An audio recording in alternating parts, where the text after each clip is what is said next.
नमस्कार दोस्तों, अध्यापक मंत्रा पर आपका स्वागत है और हम पढ़ रहे हैं आधुनिक भारत का इतिहास, जिसमें हमारा आज का टॉपिक है स्वराज पार्टी का गठन और साइमन कमीशन। पिछली क्लास में हमने दो टॉपिक का अध्ययन किया था, जो टॉपिक थे खिलाफत आंदोलन और असहयोग आंदोलन। ठीक है, तो आज की क्लास में हम देखेंगे स्वराज पार्टी का गठन किसने किया था, कब हुआ, तो 1923 में हुआ था। ठीक है, और इससे किस तरीके के प्रश्न पूछे गए हैं उनका हम अध्ययन करेंगे। तो चलिए शुरू करते हैं आज की क्लास। तो पहला प्रश्न है, भारत में स्वराज पार्टी की स्थापना निम्नलिखित कारणों में से एक अथवा अधिक के लिए की गई थी, क्या कारण थे? तो पहला है गांधी जी द्वारा असहयोग आंदोलन वापस लेना। दूसरा है काउंसिलों में प्रवेश कर तथा उन्हें काम न करने देकर 1919 के भारत शासन अधिनियम का उच्छेदन करना।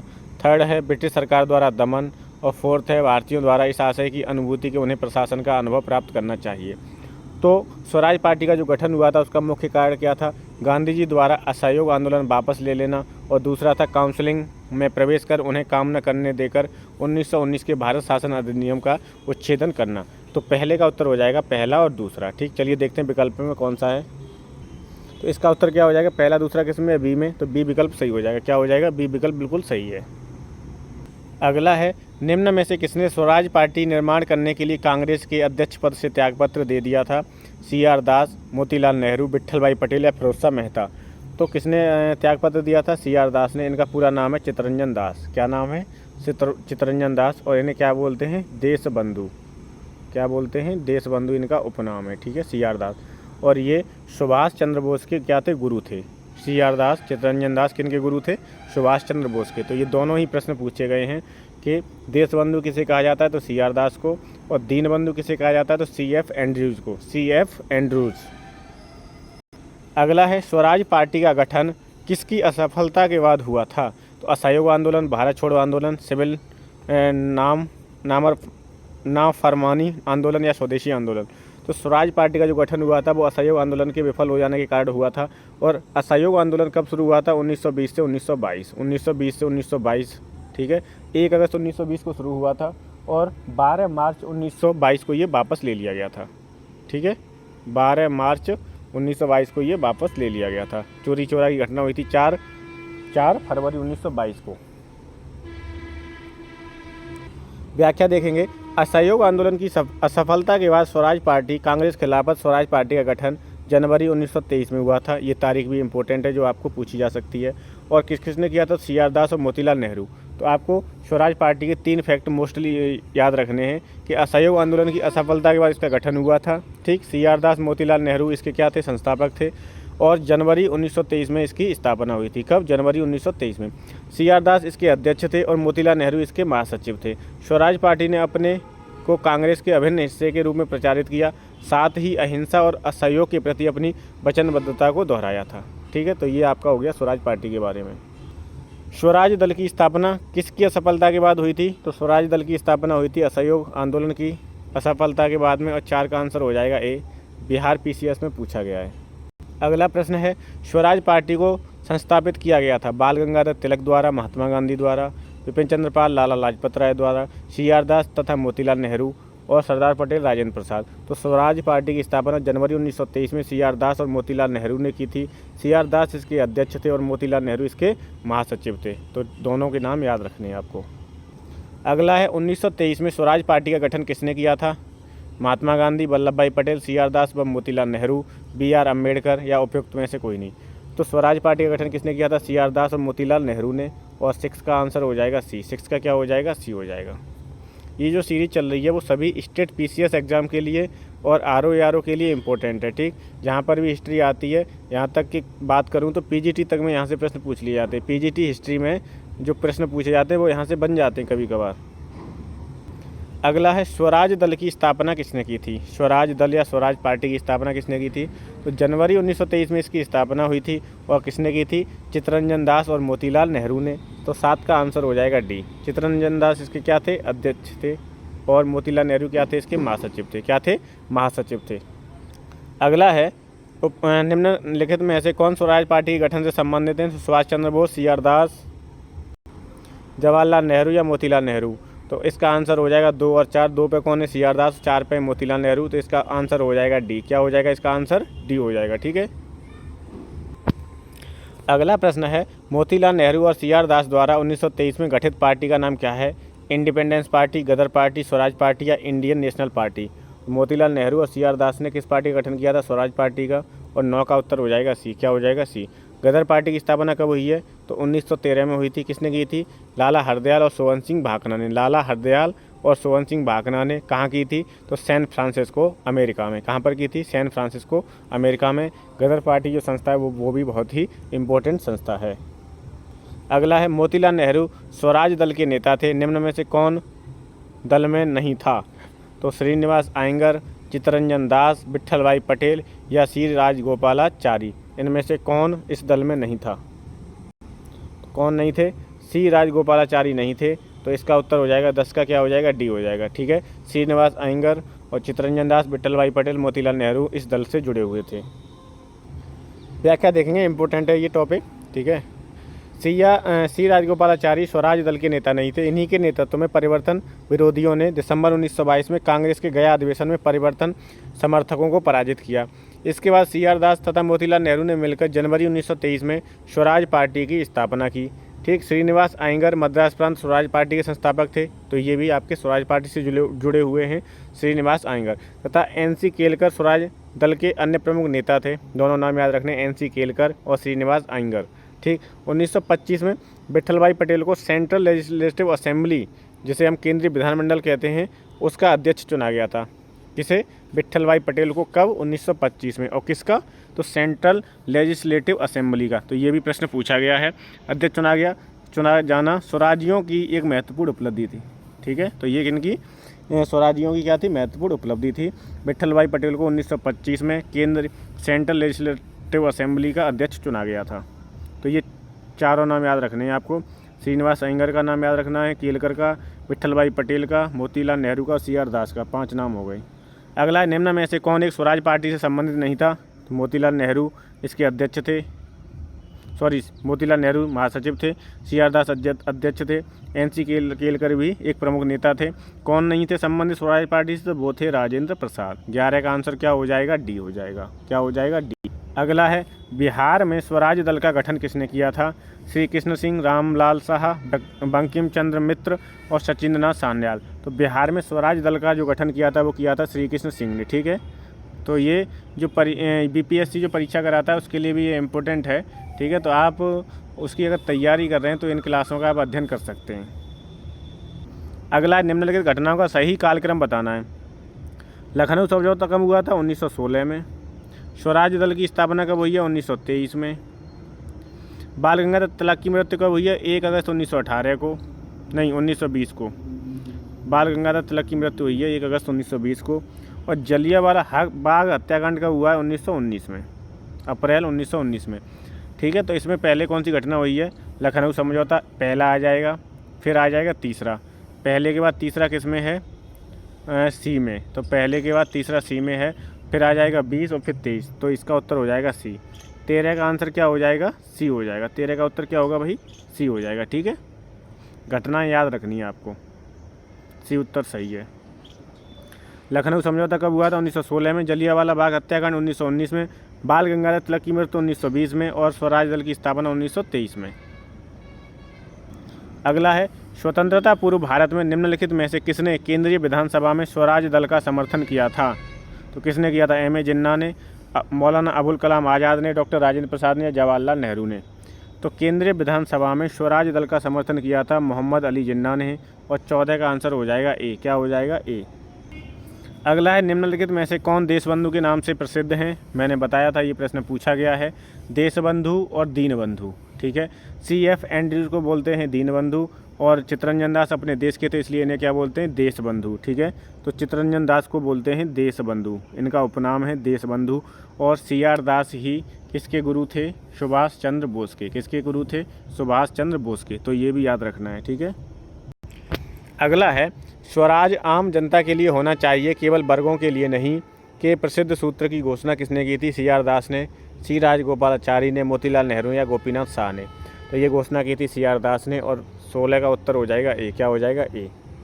अगला है, कांग्रेसी नेताओं द्वारा मॉन्टेग्यू चेम्सफोर्ड रिपोर्ट की निंदा करने पर कई नरमपंथियों ने पार्टी को छोड़कर निम्न में से कौन सी पार्टी का गठन किया था? तो स्वराज पार्टी का, इंडियन फ्रीडम पार्टी का, इंडिपेंडेंस फेडरेशन ऑफ इंडिया का, या इंडियन लिबरल फेडरेशन का। तो इसने गठन किया था किसका? इंडियन लिबरल फेडरेशन का। ठीक है, तो ये आपको याद रखना है। 17 का आंसर हो जाएगा डी। क्या हो जाएगा? डी। अगला है, निम्नलिखित में से किन लोगों ने 16 दिसंबर 1922 को इंडिपेंडेंट पार्टी बनाने का निर्णय लिया? किसने लिया था और कब बनाई थी? 16 दिसंबर 1922 को। लाला हरदयाल, मदन मोहन मालवीय, मोहम्मद अली जिन्ना और मोतीलाल नेहरू। तो ये 2 लोग थे, मदन मोहन मालवीय और मोतीलाल नेहरू। इसका उत्तर हो जाएगा 2 और 4 किसमें? डी में। तो 18 का आंसर हो जाएगा डी। ठीक है, मोतीलाल नेहरू और मदन मोहन मालवीय ने 16 दिसंबर 1922 को इंडिपेंडेंट पार्टी बनाने का निर्णय लिया था। सेंट्रल लेजिस्लेटिव असेंबली का प्रथम भारतीय अध्यक्ष स्पीकर कौन बना था? हरी सिंह गौर, विट्ठल भाई जे पटेल, वल्लभ भाई पटेल, या पुरुषोत्तम दास टंडन। तो 1925 की घटना है ये। 1925 में स्वराजियों को सफलता मिली थी और विट्ठल भाई पटेल को क्या बनाया गया था? सेंट्रल लेजिस्लेटिव असेंबली का अध्यक्ष बनाया गया था। ठीक, तो ये पहले भारतीय थे, इनका नाम विशेष रूप से आपको याद रखना है। व्याख्या देखेंगे। सेंट्रल लेजिस्लेटिव असेंबली के प्रथम भारतीय अध्यक्ष स्पीकर विट्ठल भाई जे पटेल थे, जो वर्ष 1925 में इसके अध्यक्ष बने। ये स्वराज पार्टी के सह संस्थापक भी थे। ठीक है, इनका नाम याद रखना है। 20 प्रश्न है, वे राष्ट्रीय नेता कौन थे जो 1925 में सेंट्रल लेजिस्लेटिव असेंबली के अध्यक्ष निर्वाचित हुए? तो रिपीटेड है, कौन थे? विट्ठल भाई पटेल थे। और इसका उत्तर क्या हो जाएगा? डी हो जाएगा। 20 का आंसर क्या हो जाएगा? डी। 21 है, अगस्त 1925 में सेंट्रल लेजिस्लेटिव असेंबली का अध्यक्ष निम्नलिखित में से किसे बनाया गया था? CR दास, मोतीलाल नेहरू, MR जयकर या विट्ठल भाई पटेल। तो कितने बनाया गया था? विट्ठल भाई पटेल को। 21 का आंसर हो जाएगा डी। 21 का क्या हो जाएगा? डी। ये स्वराज पार्टी से संबंधित आपके 21 प्रश्न कंप्लीट हो गए हैं।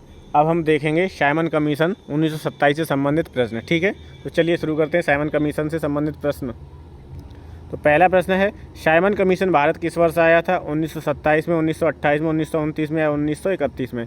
तो साइमन कमीशन की जो नियुक्ति हुई थी वो 1927 में हुई थी। और ये भारत कब पहुंचा या भारत कब आया था? तो 1928 में आया था।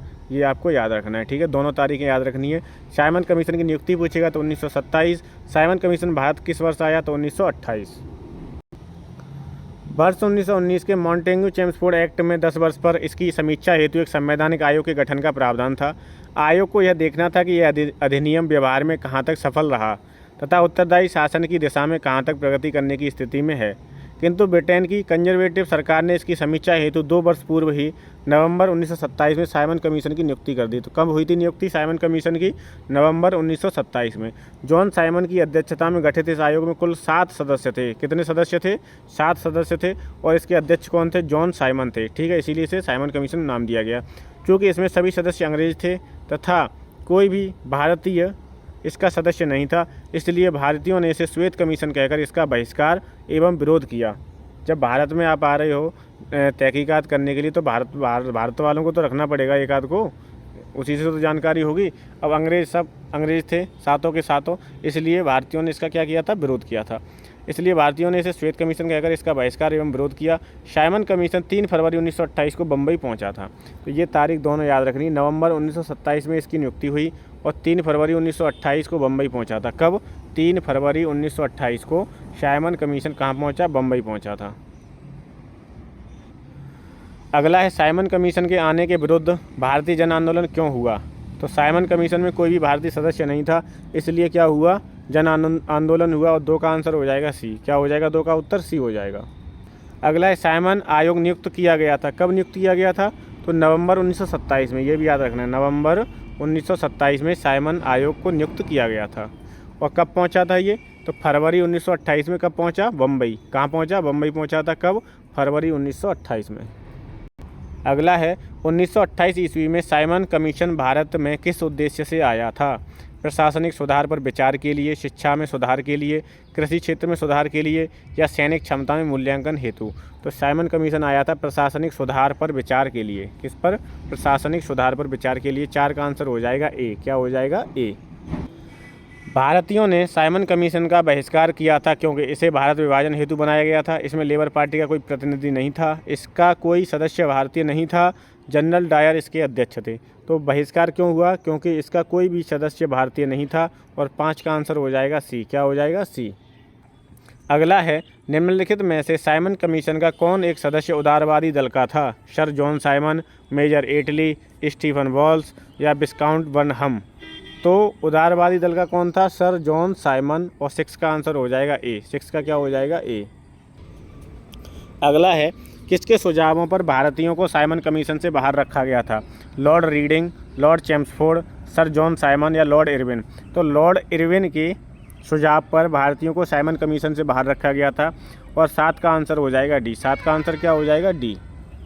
अगला है, नीचे 2 वक्तव्य कथन ए एवं कारण आर दिए गए हैं। कथन ए है, कांग्रेस ने साइमन आयोग का बहिष्कार किया था। तो बिल्कुल सही है। साइमन आयोग में एक भी सदस्य भारतीय नहीं था, ये भी सही है। तो ए और आर दोनों सही हैं और आर सही व्याख्या है ए की। ठीक है, तो 8 का आंसर हो जाएगा ए। साइमन कमीशन के बारे में 4 कथन दिए हुए हैं और आपको बताना इनमें से सही कथन कौन से हैं। तो पहला कथन है, उसकी नियुक्ति 1919 एक्ट के क्रियान्वयन की पूछताछ के लिए की गई थी। तो बिल्कुल सही है, ये अभी पढ़ाया था व्याख्या में। उसके अध्यक्ष सर जॉन साइमन थे, ये भी बिल्कुल सही है। उसने संघीय प्रकार की सरकार के लिए स्तुति की थी, ये भी सही है। उसने भारतीय नेताओं ने उसका विरोध किया था, ये बिल्कुल सही है। तो इसका उत्तर डी हो जाएगा। उपयुक्त सभी कथन बिल्कुल सही हैं। साइमन कमीशन की सिफारिशों के संदर्भ में निम्नलिखित में से कौन सा एक कथन सही है? तो इसने प्रांतों में द्वैध शासन को उत्तरदायी सरकार द्वारा प्रतिस्थापित करने की स्तुति की।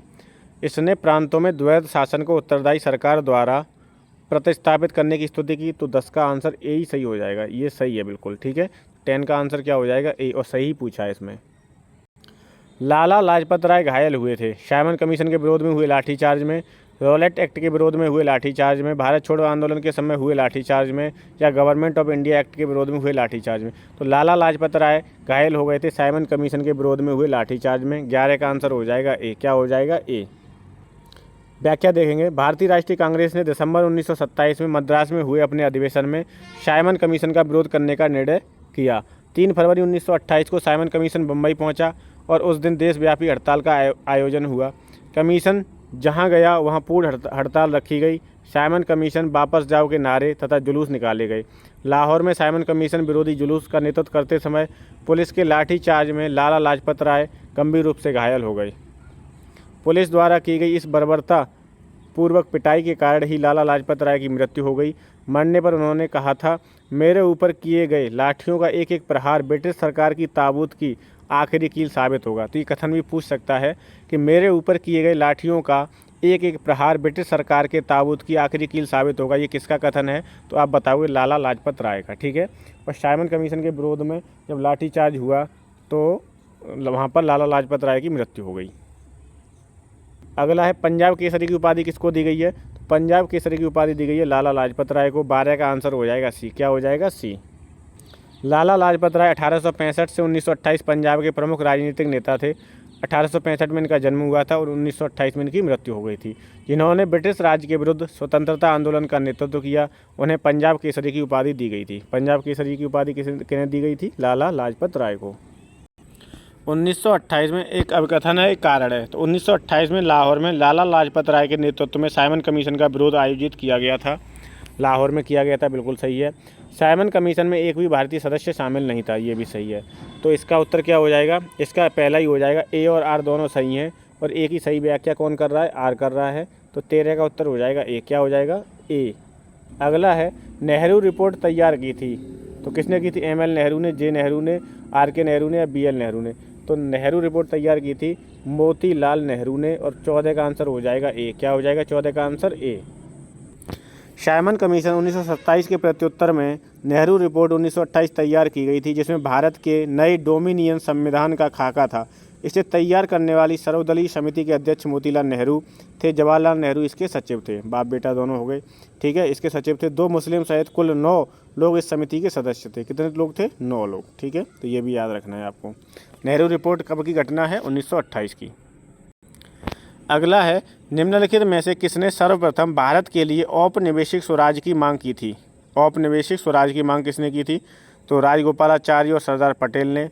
पंडित मोतीलाल नेहरू और गोविंद बल्लभ पंत ने, सर तेज बहादुर सप्रू और जयकर ने, या जवाहरलाल नेहरू और जगजीवन राम ने? तो 15 का उत्तर हो जाएगा सी, सर तेज बहादुर सप्रू और जयकर ने सर्वप्रथम भारत के लिए औपनिवेशिक स्वराज्य की मांग की थी। सर तेज बहादुर सप्रू और जयकर ने। 15 का उत्तर हो जाएगा सी। क्या हो जाएगा? सी। अगला है, भारतीय स्वतंत्रता आंदोलन के काल के संदर्भ में नेहरू रिपोर्ट में निम्नलिखित में से किस किस की अनुशंसा की गई थी? तो भारत के लिए पूर्ण स्वतंत्रता पहला कथन है। दूसरा कथन है अल्पसंख्यकों हेतु आरक्षित स्थानों के लिए संयुक्त निर्वाचन क्षेत्र। और तीसरा कथन है संविधान में भारतीयों के लिए मौलिक अधिकारों का प्रावधान। तो पूर्ण स्वतंत्रता का कुछ नहीं था, डोमिनियन था, तो ये वाला तो गलत हो जाएगा ए। दूसरा तीसरा सही है, तो 16 का उत्तर हो जाएगा बी। क्या हो जाएगा? 16 का आंसर बी हो जाएगा। अगला है, निम्न में से कौन वर्ष 1928 में इंडिपेंडेंस फॉर इंडिया लीग के गठन से संबद्ध हैं? जवाहरलाल नेहरू, सुभाष चंद्र बोस, आचार्य नरेंद्र देव या जयप्रकाश नारायण? तो जवाहरलाल नेहरू और सुभाष चंद्र बोस ने इंडिपेंडेंस फॉर इंडिया लीग के गठन से संबद्ध हैं ये। और कब किया? 1928। तो 17 का आंसर हो जाएगा सी। क्या हो जाएगा? सी, पहला और दूसरा। 17 का उत्तर क्या हो जाएगा? सी।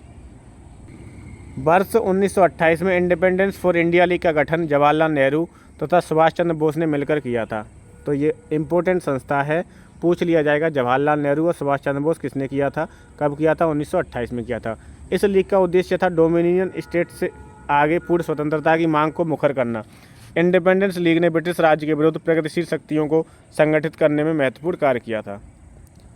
रिक्त स्थानों की पूर्ति करनी है, तो नेहरू रिपोर्ट की अध्यक्षता किसने की थी? तो मोतीलाल नेहरू ने की थी। मोतीलाल नेहरू किस में आ रहा है? ए में आ रहा है, सी में आ रहा है? तो सी वाला हो जाएगा। मोतीलाल नेहरू ने क्या की थी? इसकी अध्यक्षता की थी। और मैं एक कमेटी द्वारा तैयार किया गया और इसका विषय क्या था? भारत में संवैधानिक व्यवस्थाएं। क्या था? भारत में संवैधानिक व्यवस्थाएं। तो 18 का उत्तर हो जाएगा सी। क्या हो जाएगा? सी। अगला है, मुस्लिम लीग के निम्नलिखित में से किस अधिवेशन में मोहम्मद अली जिन्ना ने अपने 14 सूत्रीय प्रस्ताव रखे थे? तो मुस्लिम लीग का कौन सा अधिवेशन था? 1927, 1928, 1929 या 1930? तो वो था 1929 का अधिवेशन, जिसमें मोहम्मद अली जिन्ना ने 14 सूत्रीय मांगें रखी थीं। 19 का उत्तर हो जाएगा सी। क्या हो जाएगा? सी। व्याख्या देखेंगे, 28 मार्च 1929 को दिल्ली में मुस्लिम लीग का अधिवेशन हुआ था, जिसमें जिन्ना ने नेहरू रिपोर्ट 1928 के विरोध स्वरूप 14 सूत्रीय प्रस्ताव रखा। नेहरू रिपोर्ट में संयुक्त रूप से चुनाव लड़ने की बात कही गई थी, जबकि इसमें चुनाव क्षेत्र की मांग की गई थी। और 20 प्रश्न है, कांग्रेस दल की उग्र शाखा ने, जिसके एक प्रमुख नेता जवाहरलाल नेहरू थे, इंडिपेंडेंस फॉर इंडिया लीग की स्थापना की। वह लीग किसके विरोध में स्थापित हुई थी?